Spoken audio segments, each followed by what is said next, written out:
Hello everyone, welcome back. Advertising management में आज के लेक्चर में हम लोग डिस्कशन करेंगे फैक्टर्स अफेक्टिंग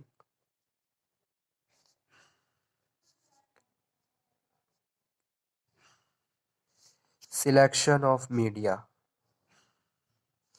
कौन कौन से ऐसे फैक्टर्स हैं जो मीडिया सिलेक्शंस के डिसीजंस को अफेक्ट करते हैं, तो ये टॉपिक हम डिस्कशन करने जा रहे हैं हमारे आज के इस सेशन में। आई होप आपने लास्ट लेक्चर भी अटेंड किया होगा। अगर आपको कोई डाउट हो, कोई क्वेरी हो, तो आप उसमें दोबारा से डिस्कशन कर सकते हो। ठीक है, तो स्टार्ट करते हैं मीडिया। इससे पहले हम लोगों ने जो टॉपिक डिस्कस किया था वो एडवर्टाइजिंग रिसर्च से रिलेटेड था, जो कि इम्पोर्टेंट टॉपिक है।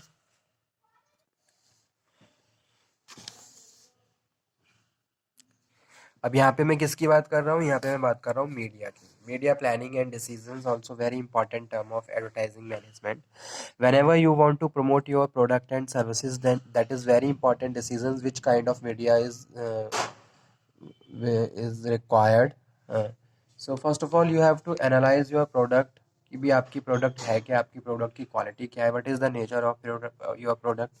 आप कोई इंडस्ट्रियल प्रोडक्ट बना रहे हो या फिर कोई आप कंज्यूमर प्रोडक्ट की बात करें, so according to that you have to select a best and appropriate media so easily you can achieve and your promotional objectives. Okay, so there are various media of advertising and every business and industrial enterprise has to select a particular media of advertising. So this is the decision upon which the success or failure of enterprise depend. ठीक है, अगर media अगर एक बार में आप गलत select कर लो तो आपका पूरा प्रमोशन क्या हो जाता है, वेस्ट हो जाता है। तो सबसे पहले मीडिया डिसाइड करना बहुत ज़्यादा इम्पॉर्टेंट चीज़ है, बहुत ज़्यादा इम्पॉर्टेंट टर्म है कि भाई कौन सा मीडिया बेस्ट है आपके प्रोडक्ट के लिए। ये बहुत ज़्यादा इम्पॉर्टेंट चीज़ है। ठीक है, सो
ठीक है,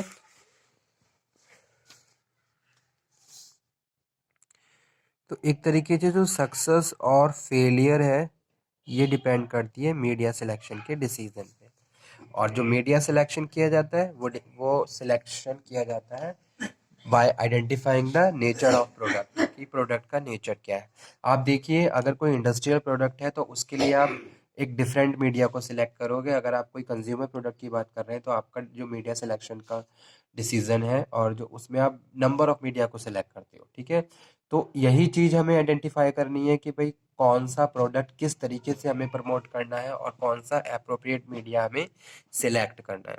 ठीक है, so media of advertising must be selected very carefully and not only after considering all relevant factors. Some important factors, कुछ और भी ऐसे फैक्टर्स हैं जो अफेक्ट करते हैं मीडिया सिलेक्शन के डिसीजन को। तो जो सबसे पहला है वो है मार्केट। फर्स्ट जो इम्पोर्टेंट फैक्टर है वो क्या है, मार्केट है। भाई मार्केट को एनालाइज करिए सबसे पहले कि भाई मार्केट है किस तरीके का मार्केट है। आपका प्रोडक्ट किसी रूरल मार्केट में जा रहा है, आपका प्रोडक्ट किसी नेशनल मार्केट में जा रहा है, आपका प्रोडक्ट किसी इंटरनेशनल मार्केट में जा रहा है।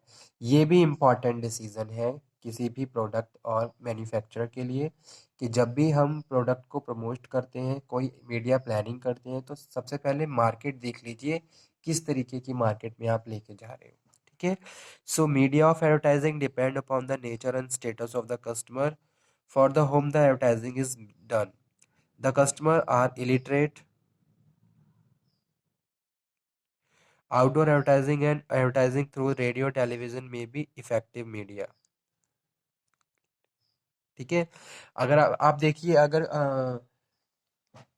मेट्रो सिटीज की बात की जाए तो वहाँ पे आप बहुत ज़्यादा बिजी लाइफस्टाइल होता है, तो वहाँ पे आप क्या करते हो, आपका कस्टमर बहुत ज़्यादा नॉलेजेबल है, उसके पास पूरी नॉलेज है, तो आप इंटरनेट के थ्रू उसको फैसिलिटेट करते हो। ठीक है।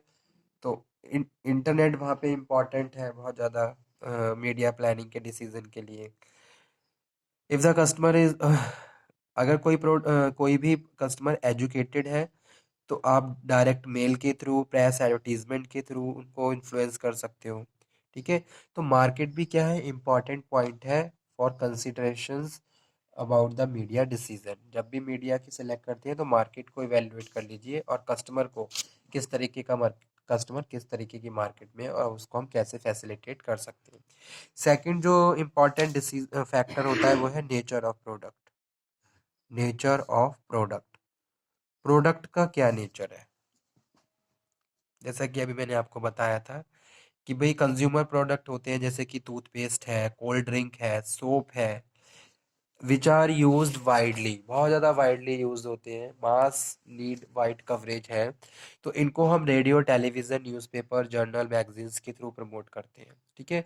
लेकिन जो इंडस्ट्रियल प्रोडक्ट होते हैं और रॉ मटेरियल्स होते हैं, मशीन्स होती हैं, टूल्स होती हैं, so need to focus coverage can be better advertising through the trade, technical professional journals जो निकलते हैं उनके थ्रू। ठीक है।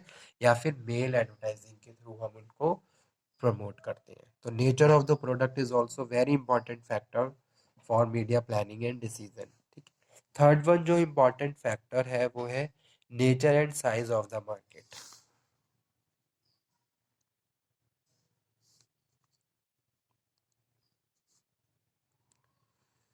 तो ये तो मैंने आपको ऑलरेडी यहाँ पे बता ही दिया कि भाई the number, geographic location and purchasing power of potential customer also affect the choice of media and advertising. If the number of customer are large, अगर ज़्यादा है, एंड स्कैटर्ड थ्रू आउट, पूरी कंट्री में फैले हुए हैं, तो आप न्यूज़पेपर सेलेक्ट करिए, जर्नल, मैगजीन सेलेक्ट करिए, टेलीविज़न सेलेक्ट करिए। टेलीविज़न के थ्रू आप हर एरिया में कस्टमर को इन्फॉर्म कर सकते हो। ठीक है। और अगर आपके लिमिटेड कस्टमर हैं तो आप डायरेक्ट मेल भेज सकते हो। अ, ठीक है। स्मॉल नंबर कस्टमर है तो आप डायरेक्ट मेल एडवर्टाइजिंग के थ्रू उनको फैसिलिटेट कर सकते हो। So where there is a to be sold only the local market, outdoor display such as advertising boards, wall painting, loudspeaker, cinema, slides will be suitable. ठीक है। Third जो important factor है वो है objective. अब आपने क्या objective set करे हैं, ऑब्जेक्टिव ऑफ एडवर्टाइजिंग, आपके एडवर्टाइजिंग के ऑब्जेक्टिव्स क्या हैं। ठीक है। जैसे कोई नया प्रोडक्ट मार्केट में आप लेके आए जिसका कोई बेस भी तैयार नहीं है, तो आपको पता है कि भाई कस्टमर को फुल इन्फॉर्म करना है, कस्टमर को कुछ भी नहीं पता है, तो आप उसके लिए डिफरेंट मीडिया सेलेक्ट करोगे, क्योंकि आपको पता है मार्केट में आपके प्रोडक्ट का बेस भी तैयार नहीं हुआ है, पूरा काम आपको करना है प्रमोशंस के थ्रू ही। ठीक है। तो उसके लिए आप क्या करोगे, अलग अलग मीडिया सेलेक्ट कर लोगे ताकि आप फुल तरीके से कस्टमर को इन्फॉर्म कर सको, परसुएट कर सको, मोटिवेट कर सको। ठीक है। सो इसी तरीके से ऑब्जेक्टिव भी इन्फ्लुएंस करते हैं मीडिया प्लानिंग के डिसीजन को। If the objective of advertising is to create, increase, maintain the demand of the product, it may be outdoor advertising, direct mail advertising, advertising through the radio और television. Fifth है cost of advertising media. Cost of advertising media is perhaps one of the most important factor to be considered, क्योंकि हर company budget तैयार करती है। Budget में वो ये भी डिसाइड करती है कि भी हमारे पास कितना पैसा है मीडिया पे लगाने के लिए, प्रमोशन के लिए, तो उसी हिसाब से हम मीडिया सेलेक्ट करते हैं। आज के टाइम में आप देखिए बहुत बहुत बड़े बड़े एडवर्टाइजर्स एजेंसीज चल रही हैं जो एक हाई अमाउंट पे करती हैं, आप अपने प्रोडक्ट को अगर प्रमोट करना चाहते हो, सो उनका रिजल्ट भी बहुत ज़्यादा अच्छा होता है, बेटर तरीके से आप मार्केट में अपने प्रोडक्ट को स्टैंड कर सकते हो, डिमांड क्रिएट कर सकते हो। ठीक है। लेकिन first of all you have to analyse your financial situation, कि भी आपके पास कितना फंड अवेलेबल है, और आप उसके हिसाब से कौन सा, उतने ही फंड में कौन सा एप्रोप्रिएट मीडिया सेलेक्ट कर सकते हो। तो ये भी इम्पॉर्टेंट है। नेक्स्ट है गुडविल। आपकी गुडविल क्या है मार्केट में। अगर आपकी मार्केट गुडविल बहुत अच्छी है, रेपुटेशन आपकी बहुत ज़्यादा है, आपकी रेपो बनी हुई है, तो आप डिफरेंट मीडिया सेलेक्ट करोगे, और जहाँ A1 क्वालिटी के जो प्रोडक्ट पब्लिश होते हैं वहाँ आपका नाम जरूर मिलेगा। ठीक है, इस तरीके से। तो जो गुडविल है ये भी इन्फ्लुएंस करती है। और बजट अवेलेबल, कितना बजट अवेलेबल है।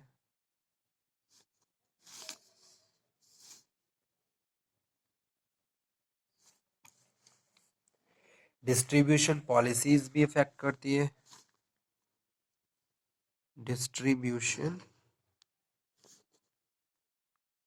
पॉलिसी। और लास्ट है कॉम्पिटिटर्स। हमारे कॉम्पिटिटर्स क्या कर रहे हैं, किस तरीके की प्रमोशनल टेक्निक को यूज़ कर रहे हैं, किस तरीके से कितना फंड कहाँ यूज़ कर रहे हैं। कॉम्पिटिटर्स को compete करने के लिए आपने क्या स्ट्रेटेजी बनाई और कैसे उस स्ट्रेटेजी को आपने फॉलो किया, ये सब भी इम्पोर्टेंट पॉइंट हो है किसी भी एक कंपनी के लिए। ठीक है, तो these are the important points related to media selection. 1 2 3 4 5 6 7 8 9। तो ये okay student, thank you very much आज के टॉपिक के लिए। इसी टॉपिक के साथ मैं आज के सेशन को यहीं पे फिनिश करता हूँ। नेक्स्ट लेक्चर में हम फिर से डिस्कशन करेंगे नए टॉपिक्स को। तब तक आप ये पढ़ लीजिए, समझ लीजिए। अगर किसी भी स्टूडेंट को कोई डाउट हो, कोई भी क्वेरी हो, तो वो दोबारा से डिस्कशन कर सकता है। Okay student, thank you very much, thank you.